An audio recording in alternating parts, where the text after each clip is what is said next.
The room is dark when the system powers on, not suddenly, not dramatically.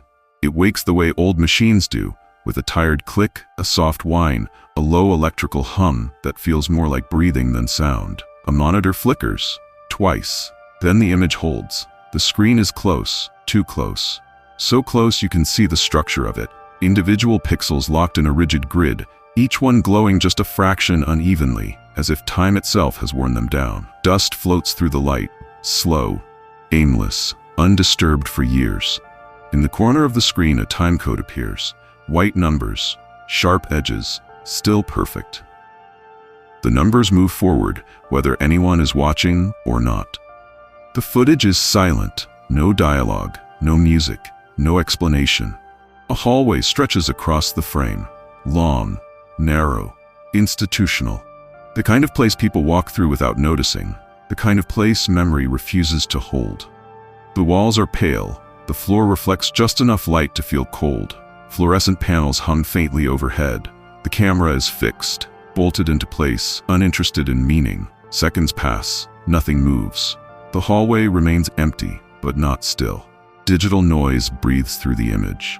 Tiny distortions ripple at the edges, a reminder that this moment has survived copying, compression, neglect. Somewhere off-screen, equipment clicks. The image sharpens. Someone has adjusted the focus. The timestamp continues. The hallway remains unchanged. Then, movement. Not sudden, not urgent. A shape enters from the left edge of the frame. At first it could be anything, a shadow, a trick of compression. But the shape resolves. A person. She is distant, centered just slightly off balance, as if the camera never meant to catch her at all. She wears light-colored clothing. Indistinct, ordinary. Her stride is calm, unhurried. The walk of someone who expects to reach where they're going. No one follows her, no one waits ahead. The timestamp sharpens again, clean, precise, unforgiving. She walks into frame. The timestamp is clear. She never appears again. The image freezes mid-step. Digital grain thickens, settling across her outline like static snow. The paused frame hums quietly. Her foot is lifted, suspended above the floor. Her body angled forward, caught between before and after. Behind her, the hallway is empty. Ahead of her, the hallway is empty. No doors open, no shadows move, no reflection follows. The timestamp stops advancing. The moment is sealed. Dust drifts across the glass of the monitor, briefly crossing her face, her body, then floating away. The camera does not react. It never does. This frame has been here the whole time, stored, archived, waiting. Years passed without anyone noticing it, without anyone stopping here. The machine kept recording. The building emptied. The world moved forward, and this image remained, unchanged, unanswered. The hum continues. The frame holds. Silence stretches. And somewhere inside that stillness, a question opens and refuses to close. The frame fades, but the questions don't. They surface quietly, one at a time, without urgency. The first is simple.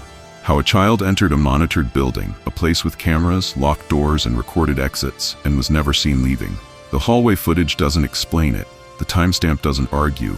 The system worked exactly as designed. People came in, people went out. Except one. Paper slides across a table. Thin, yellowed, edges softened by handling. A hand pauses on a file label. Typed, precise, a name that appears again and again. No alarms were triggered. No guards intervened. No emergency call was made. The building closed for the night. The cameras rolled on. The child did not reappear. The second question arrives more slowly. It concerns a woman, not a stranger, not a passerby. Someone who claimed responsibility. Someone who said she was helping, providing structure, providing care. Her name surfaces in school forms, medical notes, housing records, always nearby, always present. But control leaves traces, rules that tightened over time, access that narrowed, decisions made on someone else's behalf. Friends stopped visiting. Teachers noted changes. Neighbors remembered silence. The woman spoke for the child, answered questions meant for someone else, redirected concern with practiced ease. There was no report filed, no accusation made, just patterns, recorded, then overlooked. The third question is the quietest. It belongs to the family. Boxes sit unopened for years, photographs stacked carefully face up, birthdays frozen in ink. They searched, not loudly, not recklessly. They followed procedures, filed reports, returned calls. They retraced steps they believed were final. Roads, bus routes, front doors that were never crossed again. Maps spread across tables. Red circles drawn, erased, redrawn. They didn't know how close they were, how often they passed the edge of the truth, how narrowly they missed it. Records existed. Files were filed. Evidence waited, but the pieces never touched. I've cross-referenced police files, court transcripts, family interviews, and decades of archived media to reconstruct what happened. The documents don't raise their voices. They don't insist. They sit in order. Date after date, fact beside fact. A court transcript page turns. The sound is soft, almost respectful. Testimony recorded without emphasis. Statements left standing as written. An old photograph rests alone on the table. A child looking into the camera. Not smiling, not afraid, just present. The map on screen begins to pull back, slowly. Streets become neighborhoods. Neighborhoods become cities. Points connect without explanation. No conclusions yet. No answers offered. Only the shape of something forming quietly as the search moves closer than anyone realized. Before anything went wrong, her life moved in small, predictable circles. She was young, not young in a way that felt fragile, young in the way routine still mattered more than plans. Her mornings began the same way most did. A window letting in pale light, not bright yet, just enough to outline the room. Her backpack rested on a chair near the door. The straps were worn smooth where her hands pulled them tight each day. One buckle didn't click properly unless it was turned just right. She knew this. She adjusted without thinking. Inside the bag, papers folded and refolded, a pencil with bite marks near the eraser. A library book, its cover bent from being read flat on the floor. The due date was stamped inside, blue ink. A return day circled lightly in pencil, already fading. She dressed without hurry, clothes chosen for comfort, not attention. Shoes that made a soft sound against the floor as she walked. In the kitchen, a plastic cup sat upside down to dry, clouded from years of use, her fingerprints still visible along the rim. She liked simple things, games that could be played alone on the carpet. Pieces lined up carefully, then mixed, then lined up again. Music that repeated, not because it was profound, but because it was familiar. Television shows that filled the room without demanding focus. Characters she recognized. Stories that ended cleanly. She had habits. The way she folded paper before putting it away. The way she tapped a toy twice before setting it down. The way she always checked the door once more than necessary. None of it felt important at the time. Her room held quiet evidence of motion. A toy on the carpet, turned slightly on its side, exactly where it had been left. A notebook open to a page half filled, the pencil resting across it. A jacket draped over the back of a chair, sleeves hanging evenly. Nothing staged, nothing deliberate, just paused. Her name appeared on school lists, on attendance sheets, on library records, written by other people, read aloud without emphasis. She wasn't loud, she wasn't invisible. Teachers described her as attentive, not first to raise her hand, not last to understand. She followed instructions. She noticed details. At home, time passed gently. Afternoons stretched, evenings settled. Meals were eaten at the same place, the same chair, pushed in when finished. The house learned her shape, the space she occupied without effort. And then one morning, the backpack stayed on the chair. The library book wasn't returned. The due date passed quietly, unmarked. The toy remained on the carpet. Dust gathered slowly around it, leaving a clean outline where it hadn't moved. The window let in the same pale light. Nothing felt wrong yet. That morning felt ordinary. Time becomes exact here. Not approximate, not remembered, recorded. The clock on the wall reads 8:12 a.m. The light inside the building is steady. Overhead fluorescence, no flicker, no shadows shifting. Outside, the morning continues as usual. Cars pass, footsteps echo briefly then fade. At 8:13 a.m., the front entrance opens. The security camera covers the door fully. Top corner angle, unobstructed. She enters, her movement is calm. One step, then another. The door closes behind her. At 8:17, she adjusts the strap of her backpack. A small motion, almost habitual. The hallway camera picks her up next. A few seconds later, same direction, same pace. At 8:41, she passes beneath the second camera. The image is clear. The timestamp is intact. Other people appear in the building that morning, adults, moving in and out of frame. Their entries are logged, their exits follow. At 8:15 a.m., two figures walk past the camera together. They exit. The door closes. At 8:17 a.m., another person enters, pauses, leaves again less than a minute later. The system records it all. At 8:19 a.m., the hallway is empty. The camera continues to run. At 8:22 a.m., nothing changes. At 8:25 a.m., nothing changes. The lighting remains constant. No alarms sound. No camera fails. At 8:28 a.m., a door opens off frame. You hear it faintly. The hallway camera does not see it. At 8:30 a.m., foot traffic increases briefly. 3 people pass through. None match her height. None carry a backpack like hers. They exit. She does not. At 8:34 a.m., the hallway empties again. The timestamp continues. At 8:40 a.m., the footage shows only space, walls, floor, light. At 8:45 a.m., the building is quiet. The cameras are checked later, logs reviewed. No gaps found. The entrance camera shows every person who leaves. One by one, she is not among them. The hallway camera shows movement before her arrival, movement after, but never her leaving. A floor plan appears on screen. Lines trace corridors, rooms, exits. Every path leads past a camera. Every door has coverage. Every angle overlaps. At 9 a.m., the footage remains unbroken. The system does not miss her. It records exactly what happens, and what happens is this. She enters. She moves forward.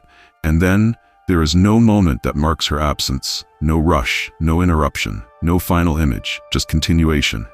The hallway footage plays on, empty. If she didn't leave the way she came in, then how did she disappear?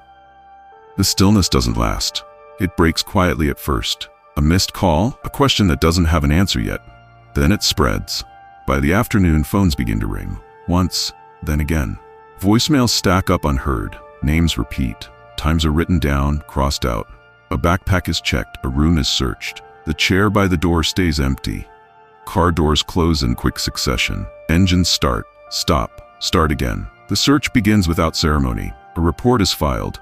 Details are asked for in careful height, clothing, last known location.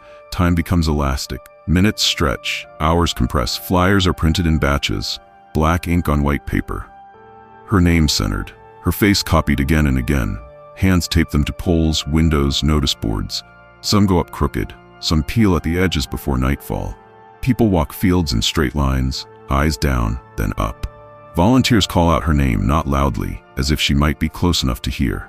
Police briefings happen behind closed doors.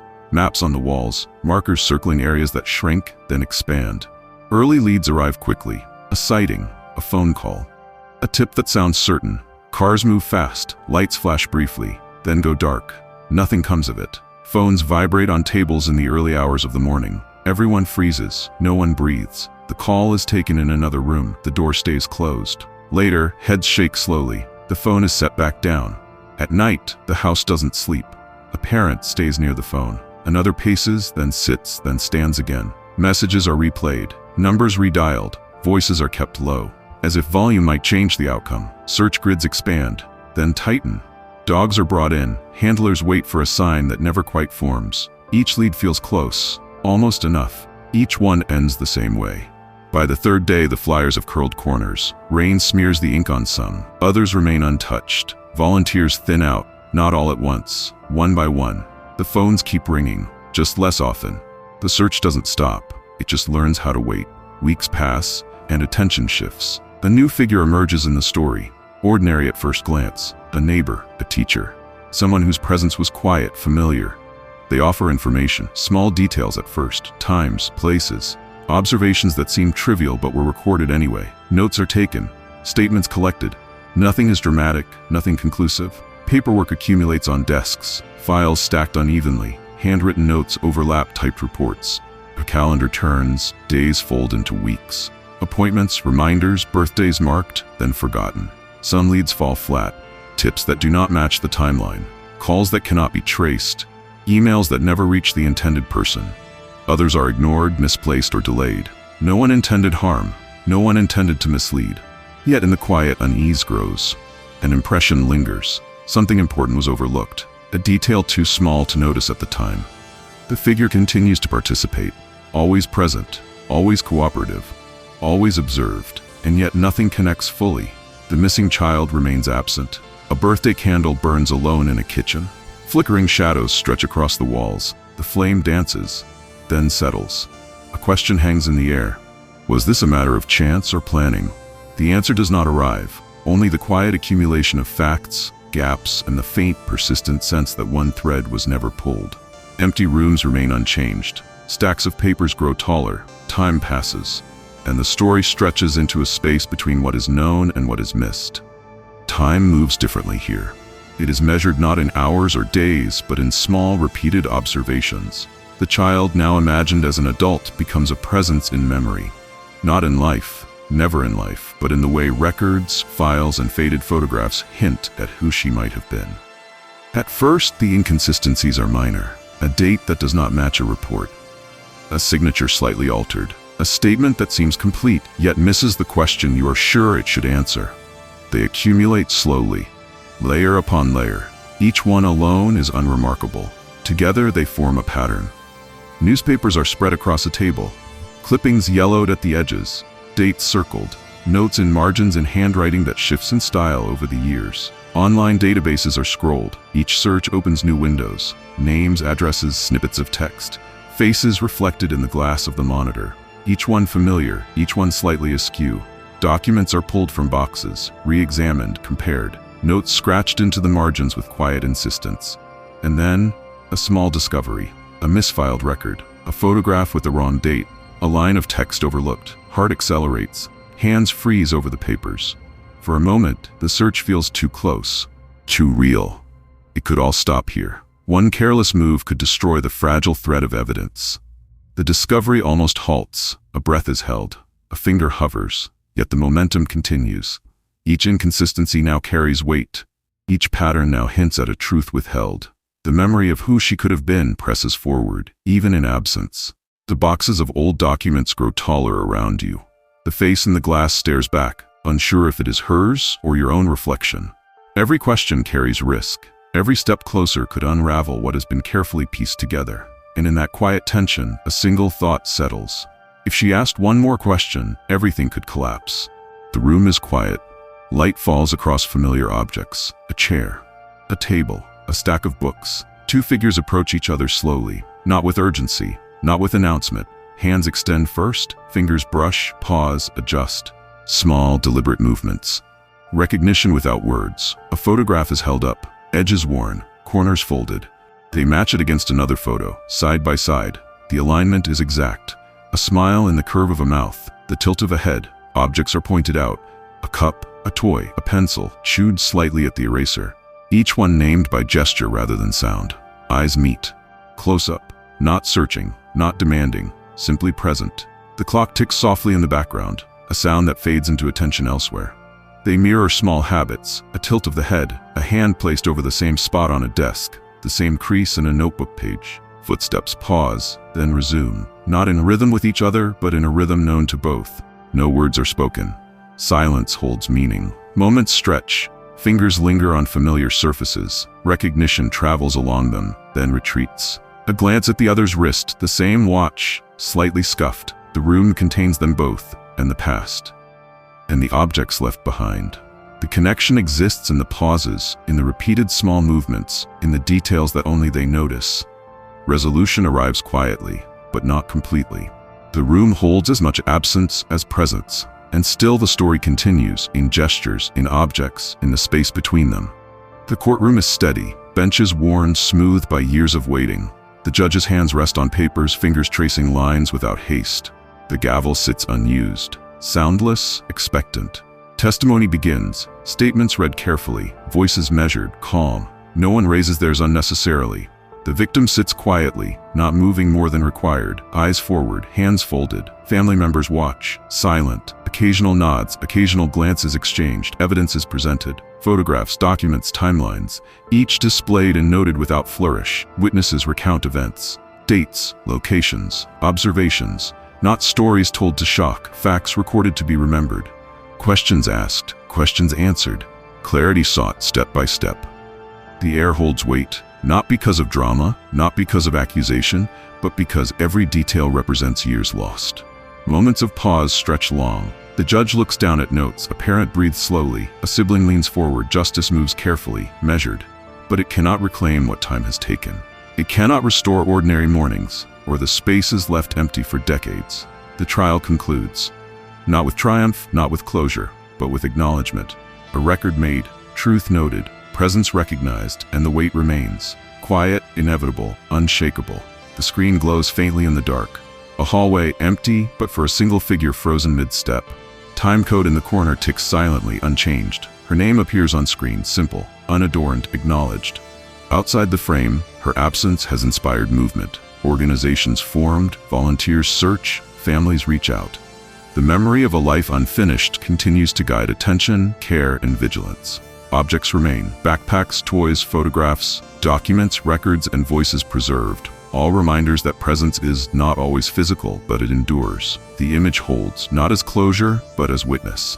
If you believe missing children deserve answers, share this story. Someone is still waiting. The screen fades to black. Silence stretches. 5, 10 seconds. The echo of the story lingers.